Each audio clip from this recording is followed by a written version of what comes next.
છે અરવિંદ ચૌધરી અને તમે જોઈ રહ્યા છો AS દેશી વ્લોગર। તો અત્યારે હું છું સુરતમાં અને હું જોવા જાઉં છું SMC દ્વારા 244 કરોડ રૂપિયામાં બનાવવામાં આવેલ ડુમસ સી ફેસ। તો સાદી ભાષામાં કહું તો ડુમસ બ્રિજ જોવા જાઉં છું। તો અત્યારે હું પહોંચી ગયો છું સુરત એરપોર્ટની નજીક। ડાબી સાઈડે તમે જોઈ શકો છો સુરત એરપોર્ટનો આ મોટો ગેટ છે।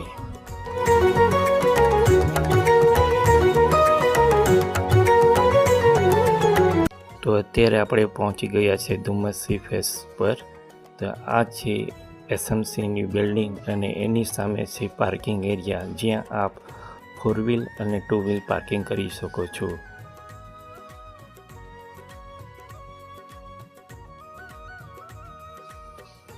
તો રવિવાર હોવાના કારણે ઘણું એવું પબ્લિક આવી રહ્યું છે। પાર્કિંગની જગ્યા બીજી પણ છે, તમે જોઈ શકો છો। ને અહીં એન્ટ્રી ફી કોઈ લેવામાં આવતી નથી। અહીં ટાઈમિંગ છે સવારે 6 થી સાંજે 7 વાગ્યાનો છે। તો અત્યારે આપણે એન્ટર થઈ ગયા છે ડુમસ સી ફેસ પર। આ જે રેડ એરિયા છે ત્યાં તમે સાયકલિંગ પણ કરી શકો છો। તો દરેક જગ્યાએ આવા બોર્ડ જોવા મળશે, જેના દ્વારા તમને ખબર પડશે કે કઈ દિશામાં શું છે। તો અત્યારે આપણે આવી ગયા છે બાળકોની રમવાની જગ્યાએ। તો તમે જોઈ શકો છો આટલા ઘણા હિંચકાઓ છે, લીસમપટ્ટી છે, નીચેની સરફેસ છે તે રબરની બનાવવામાં આવેલી છે, જેના કારણે બાળકો પડી જાય તો કોઈ ઈજા થતી નથી। તો બાળકો માટે ઘણો મોટો એવો પ્લે એરિયા બનાવવામાં આવ્યો છે। તો અહીં દરેક જગ્યાએ CCTV કેમેરા મૂકવામાં આવેલા છે।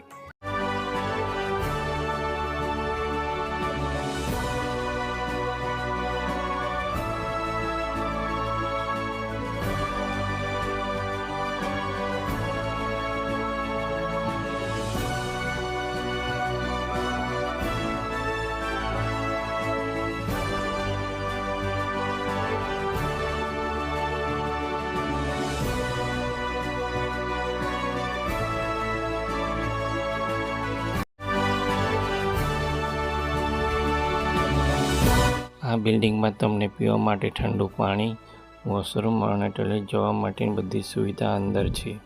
તો આ છે સી ફેસનો પૂરો મેપ। કઈ જગ્યા ક્યાં છે તે તમને અહીં જોવા મળશે। તો આ છે યોગા એરિયા, તમે જોઈ શકો છો બહુ મોટી જગ્યા એવો યોગા એરિયા માટે રાખવામાં આવી છે।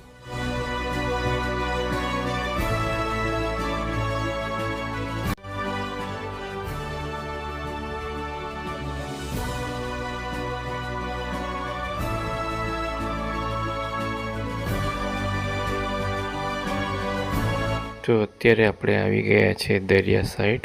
તો તમે જોઈ શકો છો તો અહીં પાણી પણ છે।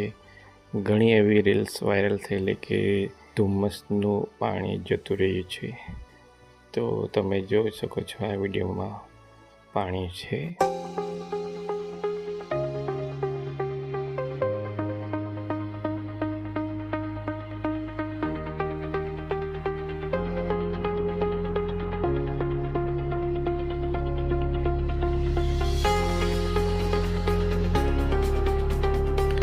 તો અત્યારે આપણે આવી ગયા છે દરિયા કિનારે। તો અહીં રવિવાર હોવાના કારણે ઘણું એવું પબ્લિક જોવા મળે છે। બ્રિજના નજીક એરપોર્ટ આવ્યો હોવાના કારણે અહીં ઉપરથી એરોપ્લેન જાય છે, તેનો નજારો પણ અદ્ભુત રહે છે। પાણીમાં રમી તમે થાકી જાઓ તો દરિયા કિનારે તમને નાસ્તાની સ્ટોલ જોવા મળશે, ત્યાં તમે નાસ્તો પણ કરી શકો છો અને થોડી વાર રેસ્ટ પણ કરી શકો છો।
અહીં તમે ઊંટ ઘોડાની સવારી પણ કરી શકો છો. અહીં ઘણા એવા ઊંટ તમને જોવા મળે છે. તેના પર નામ લખેલું છે. કોઈ નામે લખેલું છે બાહુબલી, જેઠાલાલ, એવા ઘણા એવા નામ આપ્યા છે. તો ઊંટ અને ઘોડાની સવારી માટે તમારે 1 પર્સને 50 રૂપિયાનો ચાર્જ હોય છે. અને તમે થાર પર સવારી કરવા માગતા હોય તો તેનો ચાર્જ છે 100 રૂપિયા.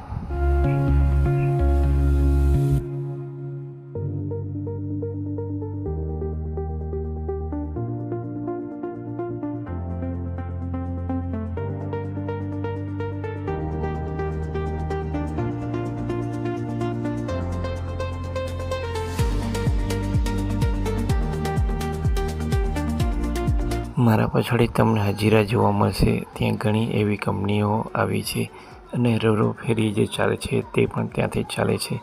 અને મારા પાછળ સરસ મજાનું એવું હનુમાનજીનું મંદિર પણ તમે જોઈ શકો છો. અને પાણી ત્યાં સુધી આવી ગયું છે, તમે જુઓ.